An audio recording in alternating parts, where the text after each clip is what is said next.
Suportado ng kapulisan ang mga plano ni Presumptive President Rodrigo Duterte para sa Philippine National Police. Kabilang na dyan ang pagdoble sa sweldo ng pambansang pulisya. Ang report mula kay Waywaya Macalma. Noong panahon ng kampanya, isa sa mga binitawang pangako ni Presumptive-elect Mayor Rodrigo Duterte ay doblehin ang mga sweldo ng pambansang pulisya.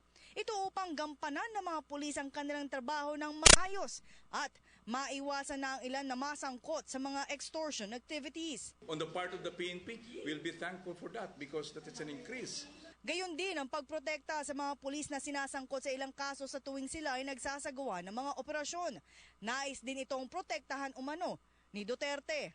Ayon sa huling datos ng PNP, nitong 2015 ay umabot sa higit 200 ang kasong isinampa sa mga pulis.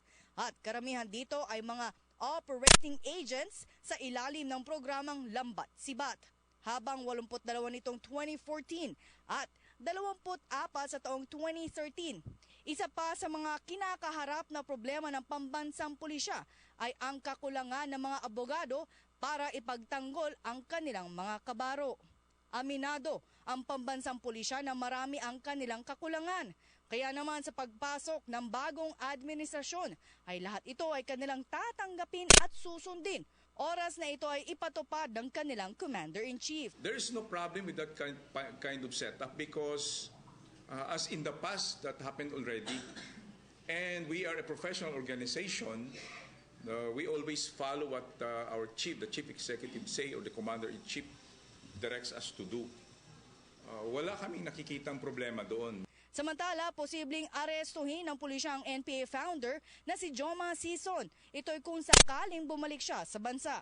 Kahit na mayroon mga warrants of arrest na nakahain kay Sison dahil sa mga kasong kriminal na kinaharap nito. Paliwanag ni Mayor na mangyayari lamang ito kung kabilang si Sison sa peace panel o sa ilalim ng JASIG o Joint Agreement on Safety and Immunity Guarantees ng gobyerno at ng National Democratic Front o NDF. Ito'y kung sakaling muling pumasok sa usapang pangkapayapaan ang NPA.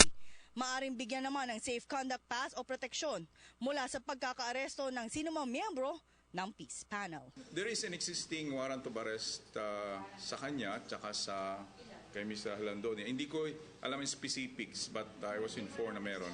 Based on their pronouncement, so siguro bigyan natin nga sila ng pagkakataon. Let's always give a chance to the incoming administration on what they will do.